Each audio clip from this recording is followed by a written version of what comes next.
Hello, hi from Hamtramck, Detroit, Michigan again. I just wanted to share another story.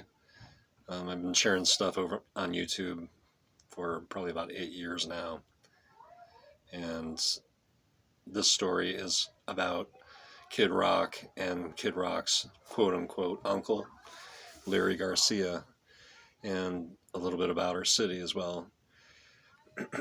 um, I was hired back in like 2009 by Larry Garcia over Craigslist as a driver, and he lived in Hamtramck. I think he maybe still does. He listed that he needed a driver for drop-offs, pickups, and I answered that ad and ended up working for him probably about excuse me, like 4 months or so. I can't remember exactly how long. It seemed longer than that, but it would seem like a dream job come true. This guy, said he photographed a Bob Seger album or two and knows Bob Seger's backup singers, um, all these others, various people. He photographed like 7 presidents, all this stuff. I was just like, wow, and I had just got a house, 100-year-old house on the edge of Hamtramck, Detroit. Huge undertaking. It was basically a vacant house, and I've made posts a little, over time, a few posts about this if you want to go back and read it or listen to that. So I really needed the job, and it was the Detroit Depression, like one of the worst times ever. All the houses, many of the houses were getting foreclosed on and just destroyed. This house that I had taken on was, in the same situation and still, moving along with it after 12 years. But Larry Garcia, after I started working for him, found out that he had like 10 houses in the city and he rented them out. We did like concerts together. He had a contract with many of the venues in town, almost like a monopoly, to photograph the events. Not only like large concerts, but small events, small venues. No, everybody, And a Republican, a right winger. I was just shocked. The more and more I got into this, it just was like, what? I was never a fan of the, Detroit hoedown, never went to it or anything. I mean, I don't have anything against it per se, but he's the one who created that. He started that. He knows a ton of country musicians, new country people. He tried to, actually get me to meet some of them, just a few here and there.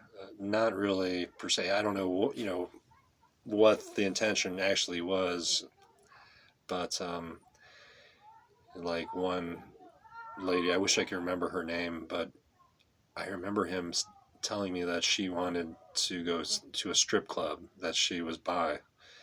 And this is a country western, new country singer lady. And I was like, wow, and I'm trying to think. And I told him, well, there's one place, Diamond Jacks, I believe it's called, that's off of 94 in Huron Township kind of area near Lower Huron Metropark.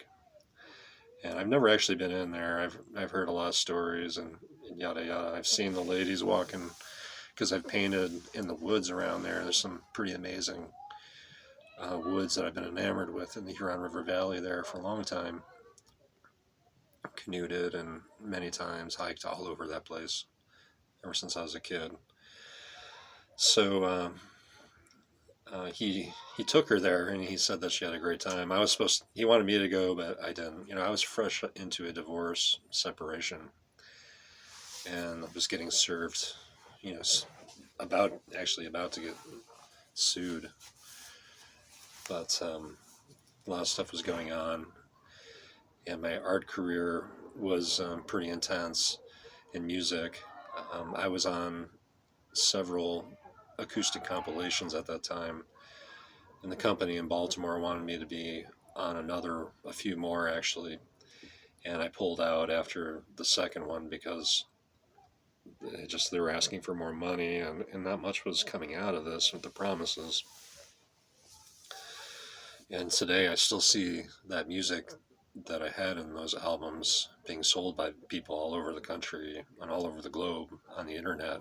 And I try to report them, and another one pops up. So there's so many tangents I can go on to with this story. But so I needed this job bad, and Larry was bragging that he's making $5,000 a night photographing events.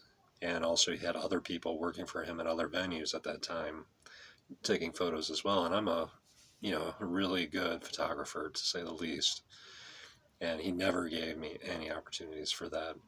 When he first signed me on, he's like, I can give you $50 a night. And like, that was a big, a lot of money. Everyone was so poor at that time. Anyone with money like ruled this area, and still does, but especially during the Detroit Depression. So dropping him off at a venue somewhere, which could be a lot of places, a lot of distance, and then picking him up several hours later is not good for me. He promised in-between work right from the beginning, and I never got in-between work at any of these venues. The guys pigeonholed me like a lot of people in this area do. When they see someone who's talented or has got stuff going for them, they'll attack you 9 times out of 10 around here. It's true. That's Detroit, Michigan, and Southeast Michigan. So I'm working, trying to make this work. I know, God, this has got to be something for me here in this. I made the mistake of giving him my CD at one point, and after I left him a few months later, I swear that it seemed like Kid Rock used my song Bill and a few other things actually, but especially that song Bill.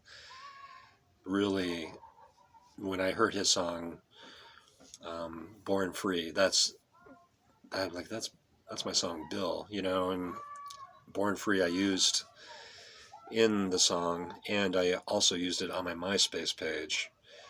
Born Free, especially Born Free 1974, and I've seen that on his shirts, even when Kmart was still open, in his line of shirts and stuff. So Born Free was something that I learned from a Detroit Hamtramck monk here. He always said, this is your birthright. Freedom is your birthright. You're born free. And that's a deep thing to say, Throughout this whole Trump fiasco over the last 4 years, it's really important. So many things have been revealed over this time, but, we always knew Kid Rock he was showing that he was kind of a dick, but it really showed him backing up Trump, and he's still nuzzled up there between his cheeks, as far as I understand, after everything that's happened. That's the kind of people that are, taking over a lot of the arts and various businesses. There's so much. You think of Detroit as being a democratic, liberal place, but we got kids out here right now, high schoolers who, out in front of our house, they live houses away, and they have no masks on. There's a pandemic going on. There's so many like right-winger white supremacists here, and as time went on and I got to understand, work with Larry Garcia more and more, and hear about Kid Rock and stuff, I just thought, man, these people are so racist. They are fucking racist people, white supremacist people. There's no difference between them and really KKK people, And as far as I know, they could be in the KKK. But this guy, Larry, we went to Eddie Money shows. We went to all kinds of stuff all across the board, and sporting events. Never got the in-between work. I'm getting $50, hardly making anything. And then finally, the final straw for me to leave his ass was we worked Kid Rock's Fight Club in Mount Clemens. It was the first time we did that, and he promised me in-between work this night. I was like, well, okay. So we go, and my in-between work was standing at the ring wiping up blood in between rounds on the boxing floor. And this was a cage fight situation. There were families with little kids in the audience. And they just basically threw kids, young men together and had them fight. And most of the men didn't really know what they were doing. They were just getting beat up. I had to yell at them to put their hands up to block fight, punches and kicks. Blood all over the place. I don't even think I had gloves or anything, to wipe this stuff up. And I knew that Larry and Kid Rock were just laughing at this hippie guy, you know, having to wipe up blood at this bullshit thing that's going on. So I left that situation right after that, and it was a tough, it's been a tough road to get up to this point today. So much has happened. I did see Kid Rock sitting in an SUV like not too long after I quit Larry, and he was sitting in an SUV next to Martha Washington Bakery here in Hamtramck, and he's picking his nose, literally. Just had his finger freaking dug into his nose, and he saw me see him, and he laughed. He knows who I am. And, there's everyone here in Detroit, once you do a few things in the arts, or you get on the news or something, you pretty much get to know everyone, or they talk about you. It's a lot of talking about you, and you find out that, oh, I'm being talked about. I'm popular, or people start to, or you're not popular. They're talking bad about you, smack. And as I was told, the bad word in Detroit gets around 10 times faster or more than the good word, and it's true. One of the last gigs also that I did with Larry, he actually tried to hook me up with Bob Seger's backup singer, and I brought my son to that show, and it wasn't like I was meaning to meet her or anything, but I actually didn't meet her, or didn't even try. But my son did get up on the stage with all the other kids. There was 100 kids. It was a Christmas show, and he was able to get up there, and she actually, I have a picture of it, she got right next to him and asked, whose kid is this? He's so adorable, Oh my God, it was amazing, to think that Bob Seger's backup singer, was there with my kid and everything. But I guess in that sense, maybe he tried to do something for my career by hooking me up with his friends. A couple of his people he knows, I don't know. But we obviously knew that we weren't in the same political sphere pretty quick. And I am just totally bored and disgusted with spending time with right wingers, or even middle of the road political types. I mean, I can't do it anymore. It's things are too serious, and they've always been, since I've been alive.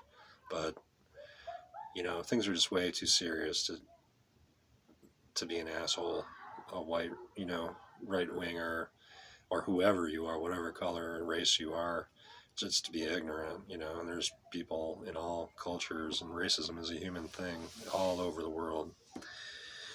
So I'm sure there's more stories that I have on this, and details that I could plug in.